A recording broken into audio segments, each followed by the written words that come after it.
Hi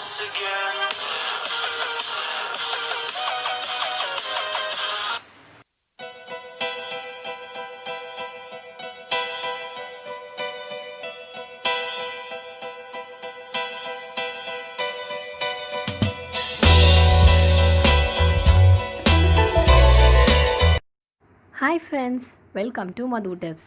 இன்னைக்கு நம்ம சேனலில் ரொம்பவே டேஸ்டியான மார்பிள் கப் கேக் எப்படி பண்ணுறதுன்னு பார்க்கலாம் வாங்க.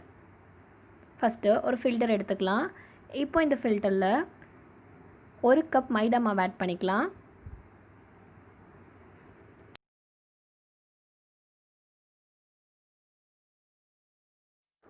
ஒரு tablespoon baking powder add பண்ணிக்கலாம். 1/2 tablespoon baking soda add பண்ணிக்கலாம். 1/2 கப் பவுடர்ட் சுகர் ஆட் பண்ணிக்கலாம். சர்க்கரையை நல்லா பொடி பண்ணி எடுத்துக்கோங்க. இப்போ இது எல்லாத்தையும் நம்ம இந்த மாதிரி நல்லா ஃபில்டர் பண்ணி எடுத்துக்கலாம். லம்ஸ் ஏதாச்சும் இருந்தாலும் நமக்கு அது ஃபில்டர் ஆகிடும். இப்போ நம்ம ஃபில்டர் பண்ண பிறகு எல்லா ட்ரை இன்க்ரீடியன்ஸையும் நல்லா மிக்ஸ் பண்ணிக்கோங்க. இப்போ 1/4 கப் எண்ணெய் ஆட் பண்ணிக்கலாம். வெஜிடபிள் ஆயில் ஆட் பண்ணிக்கோங்க. இப்போ அதே மாதிரி 1/2 கப் கர்ட் ஆட் பண்ணிக்கலாம். இப்போ ஆட் பண்ண பிறகு ஒரு விஸ்க் வச்சு நல்லா இது எல்லாத்தையுமே வந்து மிக்ஸ் பண்ணிக்கலாம்.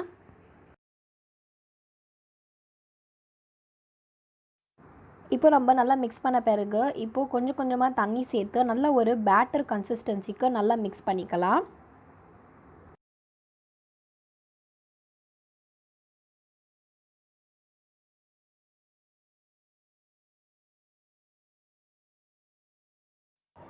இப்போ நல்லா மிக்ஸ் பண்ண பிறகு நமக்கு பார்த்திங்கன்னா இந்த மாதிரி கன்சிஸ்டன்சியில் பேட்டர் ரெடியாக இருக்கணும். ஸோ இதுதான் பர்ஃபெக்ட் கன்சிஸ்டன்சி. இப்போ நம்ம இதில் ஒரு tablespoon vanilla essence add பண்ணிக்கலாம். இது வந்து கம்ப்ளீட்டாக ஆப்ஷனல் தான், உங்களுக்கு வேணால் நீங்கள் ஆட் பண்ணிக்கலாம். இது ஒரு ஃப்ளேவருக்காக தான் நம்ம வந்து ஆட் பண்ணிக்கிறோம். இப்போ நம்ம இதை ரெண்டாக டிவைட் பண்ணி ஆஃப் பேட்டரை வேறு ஒரு பவுலில் ட்ரான்ஸ்ஃபர் பண்ணிக்கலாம். இப்போ பாருங்கள், 2 பவுலை ஈக்குவலாக வந்து இந்த மாதிரி ட்ரான்ஸ்ஃபர் பண்ணி வச்சுக்கோங்க. இப்போ நம்ம ஒரு சின்ன பவுல் எடுத்துக்கலாம். அந்த பவுலில் ஒரு tablespoon cocoa powder add பண்ணிக்கோங்க. கொக்கோ பவுடர் ஆட் பண்ண பிறகு இப்போ அதில் கொஞ்சமாக தண்ணி சேர்த்துக்கலாம். தண்ணி சேர்த்து நல்லா மிக்ஸ் பண்ணிக்கோங்க, லம்ஸ் இல்லாமல்.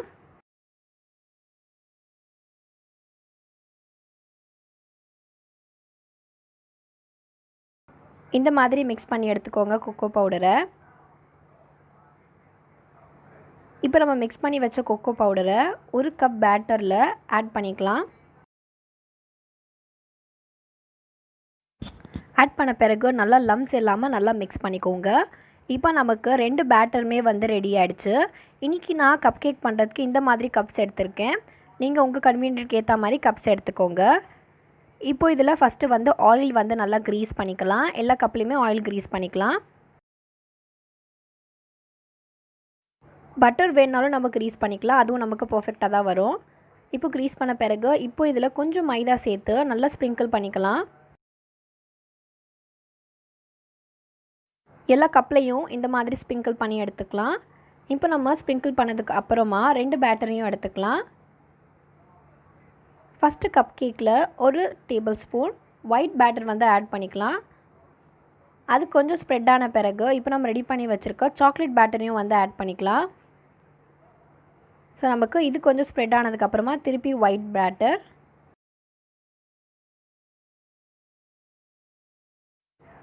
நல்லா ஸ்ப்ரெட் ஆனதுக்கப்புறமா திருப்பி அதில் சாக்லேட் பேட்டர் கொஞ்சம் ஆட் பண்ணிக்கலாம். இந்த மாதிரியே பண்ணிக்கிட்டே வாங்க. பேக் பண்ணதுக்கப்புறம் பார்த்திங்கன்னா கேக் வந்து நல்லா ரைஸ் ஆகும். அதனால் கப்பில் வந்து ஆஃப் பேட்டர் இருக்கா மாதிரி பார்த்துக்கோங்க. இப்போ இதே மாதிரி எல்லா கப்லேயுமே வந்து டெக்கரேட் பண்ணிக்கலாம். இப்போ இதில் ஒரு டூத் பிக் எடுத்துகிட்டு மிடில் இருந்து இந்த மாதிரி ஒரு டிசைன் போட்டுக்கோங்க. 4 சைட்ஸ் போட்டுட்டு அதுக்கப்புறம் மிடில் அதே மாதிரி போட்டுக்கலாம். டோட்டலாக பார்த்திங்கன்னா 8 லைன்ஸ் போட வேண்டியது இருக்கும். ஸோ நமக்கு பேக் பண்ணி பார்க்கும்போது இது பார்க்க மார்பிள் மாதிரி இருக்கும். ஸோ இப்போ எல்லா கப்பலுமே நம்ம வந்து பேட்டர் ஊற்றி வச்சாச்சு. இப்போ இதை லைட்டாக இந்த மாதிரி டேப் பண்ணிக்கலாம். ஏர் பபிள்ஸ் இருந்தால் அது போயிடும் நமக்கு. நான் ஃபஸ்ட்டே பார்த்தீங்கன்னா குக்கரில் வந்து இந்த மாதிரி ஒரு பிளேட் வச்சுட்டு அது ஒரு 10 மினிட்ஸ் வந்து ப்ரீஹீட் பண்ணிக்கிட்டேன். 10 மினிட்ஸ் குக்கரை வந்து ப்ரீஹீட் பண்ணிக்கோங்க.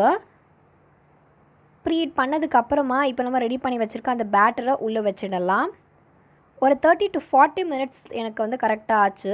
நல்லா வந்து கேக் வந்து பஃபியாக சூப்பராக வந்துருந்துச்சு. ஸோ 30 to 40 மினிட்ஸ் எனக்கு எக்ஸாக்டாக 30 மினிட்ஸ் ஆச்சு. 30 மினிட்ஸ்க்கு அப்புறமா பாருங்கள், ஒரு டூத் பீக் எடுத்துக்கலாம். எடுத்துக்கிட்டு இப்போ அதை நம்ம இந்த மாதிரி ஒரு ஹோல் விட்டு பார்க்கலாம். ஸோ இங்கே பாருங்கள், நமக்கு வந்து க்ளீனாக பர்ஃபெக்டாக வந்திருக்கு, மாவு ஒட்டாமல். ஸோ இப்போ கேக் நமக்கு வெந்துருச்சு. ஒரு 10 மினிட்ஸ் இதை வந்து கொஞ்சம் வெளியில் எடுத்து வச்சிடலாம்.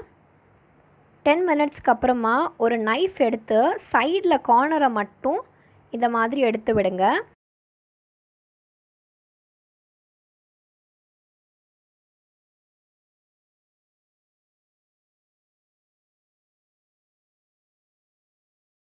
கம்ப்ளீட்டாக சைடில் இருக்க கார்னர் எடுத்த பிறகு இப்போ ஒரு பிளேட் மேலே வச்சுட்டு இந்த மாதிரி பண்ணிக்கலாம். பண்ணிவிட்டு லைட்டாக கொஞ்சம் டேப் பண்ணுங்கள்.